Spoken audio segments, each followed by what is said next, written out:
Në aksin rrugor kryesor Çerm-Divjak, mbeturinat kanë zaptuar rrugët dhe hapësirat publike, duke krijuar një situatë shqetësuese për banorët dhe vizitorët e zonës. Pamjet e fiksuara nga kamera e televizionit Apollon tregojnë grumbull mbetjesh pranë kontinierëve, shpeshherë të djegura, ndërsa në shumë raste mungojnë edhe koshat e përshtatshëm për mbledhjen e tyre.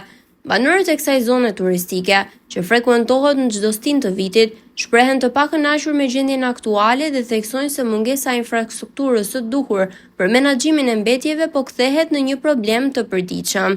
Familjet që jetojnë pranë zonave ku ndodhen kontinierët thonë se jetesa është bërë e vështirë, sidomos në ditët me temperatura të larta, ku ndotja bëhet edhe më e dukshme dhe më problematike.